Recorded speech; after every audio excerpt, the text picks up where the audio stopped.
Welcome back to Studio 21. This week, we've got all the latest and greatest on Mormon wives and ever-changing lives. Plus a very serious movie recap and a live performance. So sit back, relax, and enjoy the show.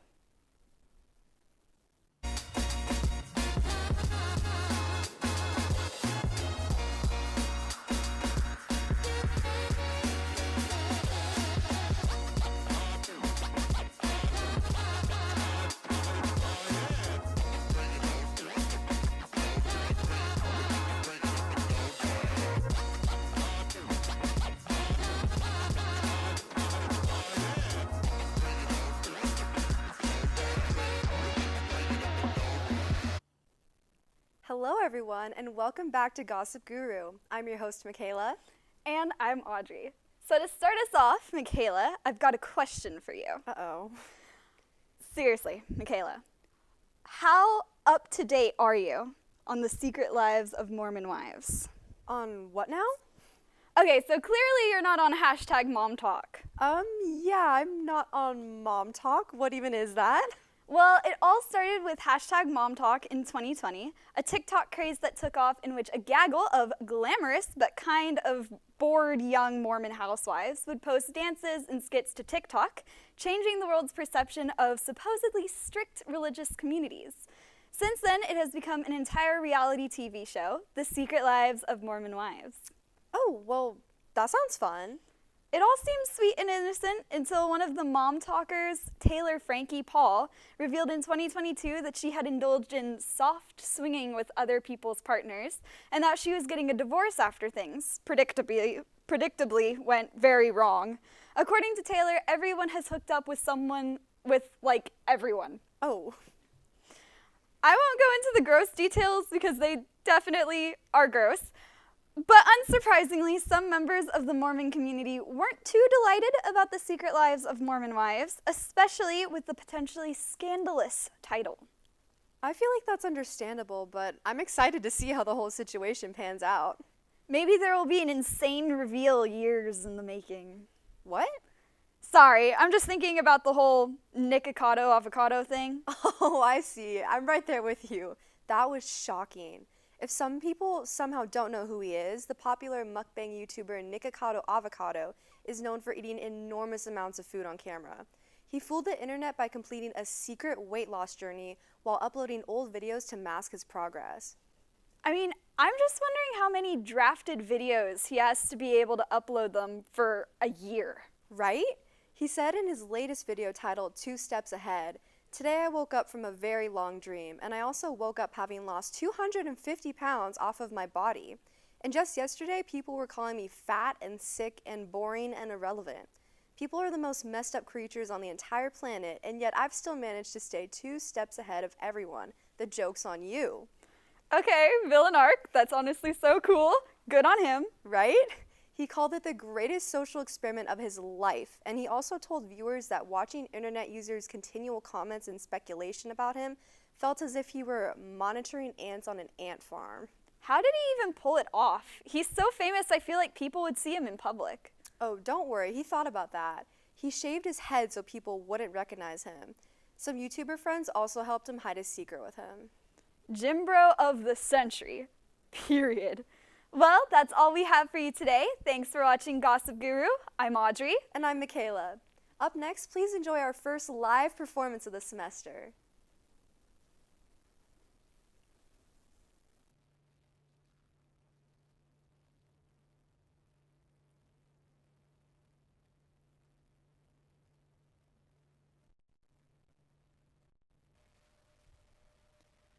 You're watching Studio 21, and today, live in Studio B, we've got Abby and Emma Power bringing you some country classics. Up first, a cover of the Eagles' Tequila Sunrise.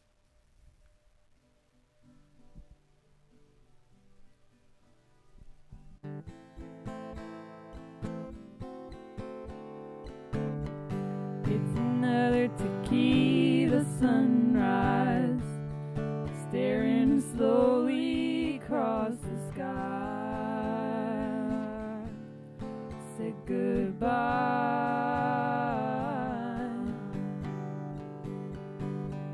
He was just a hired hand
take another shot of courage, wondering why the right words never come. You just get numb. It's another tequila sunrise.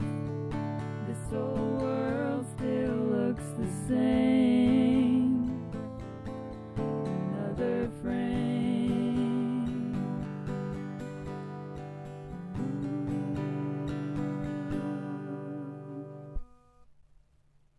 It's one.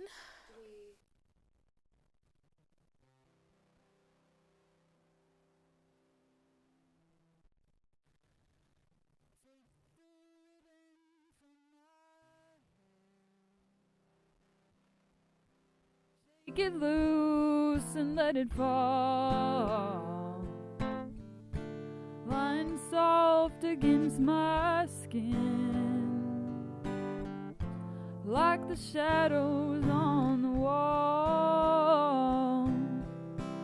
Come and lie down by my side till the early morning light. All I'm taking is your time. Help me make it through the night. I don't care who's right or wrong. I won't try to understand. Let the devil take tomorrow, 'cause tonight I need a friend. Yesterday is dead and gone, and tomorrow's out of sight. And it's sad to be alone. Help me make it through the night. Oh Lord, it's sad to be alone. Help me make it through the night.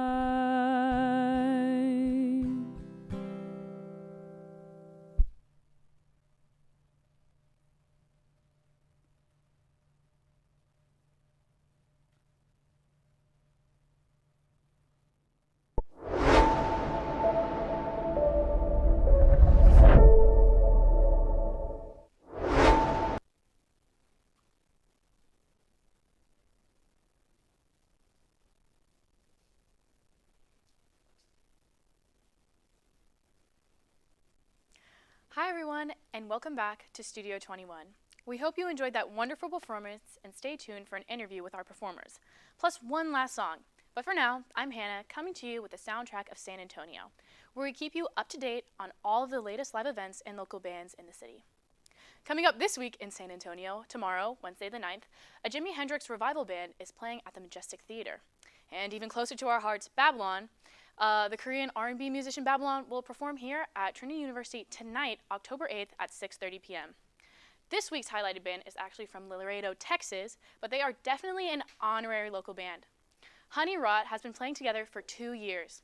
Jorge Castillo defines his band's genre as bilingual alternative rock, with a sound inspired by Green Day and a My Chemical Romance-y vibe. They certainly bring something fresh to the table. Castillo formed the band himself, and when I say himself, I mean it. His vision was so specific that he learned guitar just to make the music he wanted after already playing the drums and trumpet since childhood. On his band members, Castillo says, "Having that friendship, that bond through music, is something that I never thought I'd have." Coming up for Honey Rot is something a little different. They're focusing on releasing singles and moving towards going on tour. Make sure to follow Honey Rot on social media to stay updated with their progress. Coming up next, we're interviewing our live performers right here on Studio 21.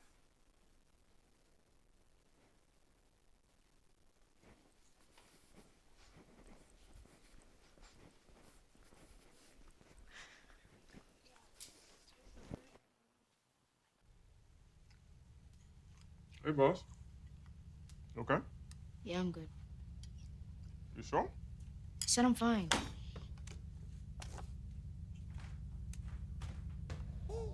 Since I was little, It was only like me and my parents. You think you created family out of characters?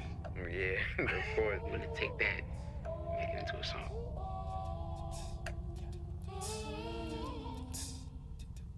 Put me to bed, see you in the morning. With the frosted Superman, but it wasn't on it. And we lost it. In my head, in my head, in my head. Where you at on the way out? In my head, in my head, in my head. Hey, son. Hey, Pop. You can talk to me. It's been really, really hard for me. Welcome back to Studio 21. Today we have Abby and Emma Power with us performing some classic country songs in Studio B. Could y'all go ahead and introduce yourselves, your name, year, and major? Yeah, thanks for having us, Hannah. I'm Emma Power. I'm a senior political science, international studies, and Spanish major, and I'm from Kyle, Texas, much like my sister over here. And my name's Abby, and I study political science, Spanish, and global Latinx studies. Turn the mic on. All good. Here you go. I got it for you.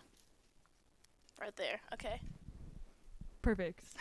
Yeah, if you want to say that. Yeah, again, of course. that'd be great. Yeah. So my name's Emma, and I'm a senior international studies, Spanish, and political science major, and I am from Kyle, Texas, much like my sister over here.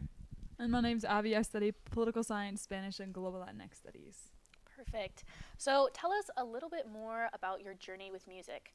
How long have you guys been playing, and what does it mean to you? Yeah. So, well, we've been band nerds kind of our whole life. We're still in the wind ensemble here at Trinity. But we've always been singers, just singing around the house, driving our mom crazy. And then I picked up guitar when we were about 17 years old. And that has just given us an excuse to sing every song we want. So that's kind of what we do. It's kind of our hobby. So, yeah. Anything to add? No, yeah, I'm just saying I'm working on the keys. So one day it'll be a keys and guitar duet. So we'll see. I'm excited for that. So I feel like the genre of these songs that you guys chose is very specific. Could you tell me a little bit more about that?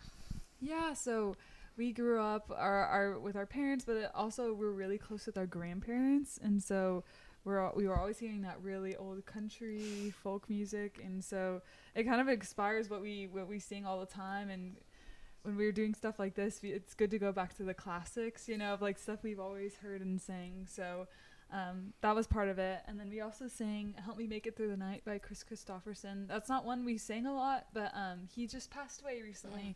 One of the best country and western writers and singers, I think, of its history. So we just wanted to kind of tribute or honor him with that. Yeah. Is country like your comfort music, you'd say? Oh, for sure. Yeah. And we love a good harmony, so it provides us that opportunity for sure. Okay. Well, what are your hopes for the future as far as playing your music goes? Well, I just hope to keep, singing with my sister. I think probably my favorite memories of our time just here at Trinity and in general, my life, is when we get a good group of people we love together and we're singing. So that I genuinely think that makes the world go round. So that's kind of what I want for us, to keep being able to do that. No, yeah, we were just talking about the other day. We're going to make like a lullaby album for our kids. So one day, you guys, we won't release it or anything, but just for posterity's sake. So. Absolutely. Well, thank you so much for your time, and we can't wait to hear the last song. Coming up next, Zane and Carrie have us covered on release date. Check it out.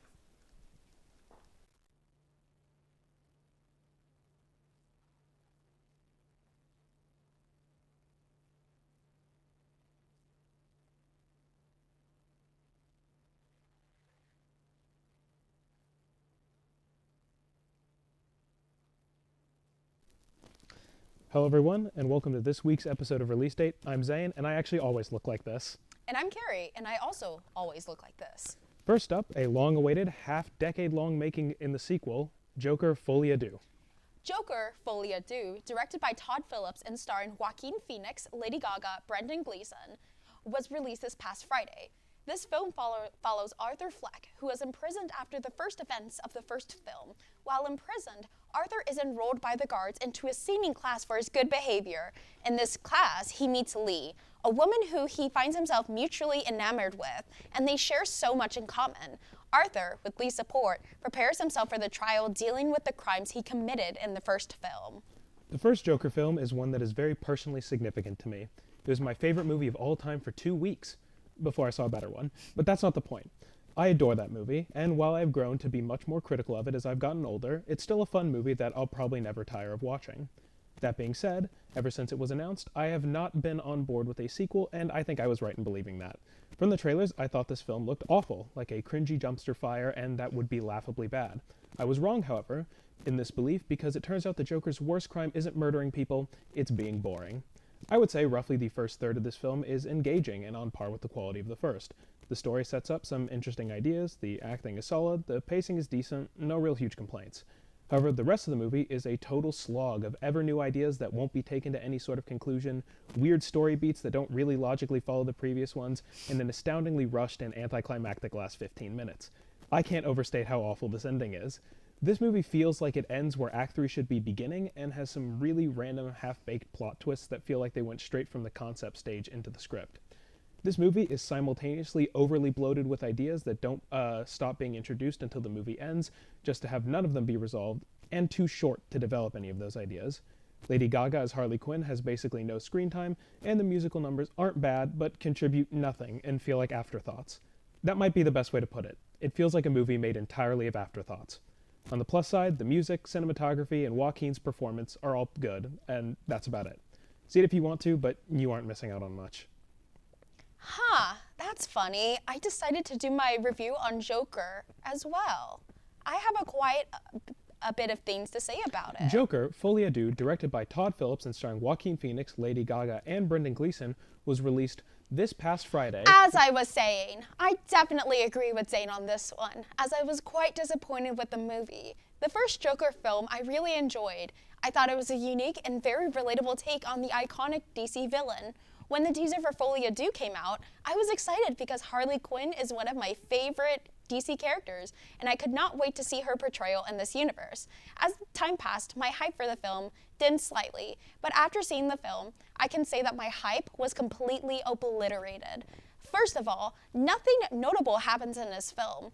Sure, there are a couple of important plot points, but they go absolutely nowhere. Like what Zane said, the first third of the film was pretty good as they introduced some interesting ideas and concepts to the story, but the rest is just horrendous. The writers had so many ideas and for some reason couldn't decide which one was the best, so they just decided to throw them all in and hope for the best. Second, where's Harley? She's barely in the film. The film's initial title translates to Madness for Two, and she's only in a couple of musical numbers and scenes. Also, she had such a weak character arc, and I just felt that she was there because the plot told us that she was there. And lastly, the ending. Oh my god, it was one of the worst things I have ever seen. It was so rushed and just out of the blue. Besides the god-awful plot, at least the cinematography, music, and both Phoenix's and Gaga's performances were good. Overall, this film had so much potential, but it was just thrown away, lit on fire, stabbed a couple of times, and then the remnants were put on screen. This, by far, was the most disappointing film of the year and isn't worth anyone's time, as it is neither funny or oddly charming, just Folie à Deux. That's all we have for release date. I'm Zane. And I'm Carrie. Make sure to tune in next week for the latest in entertainment news and celebrity gossip, plus a scoop of new releases in the movie and gaming world. And for now, please enjoy one last song from Abby and Emma Power, I Will Never Marry by Linda Ronstadt and Dolly Parton.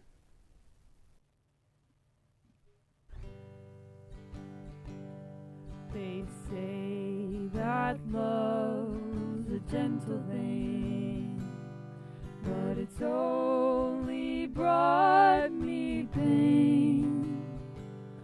For the only man I ever loved has gone on the morning train. I never will marry. I'll be no man's wife.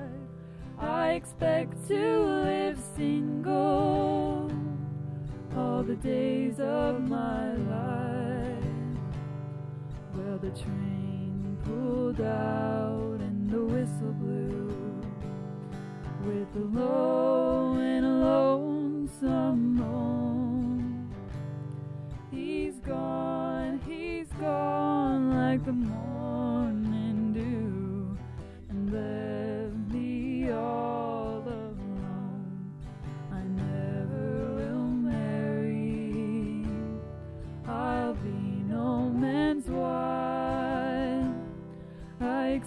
to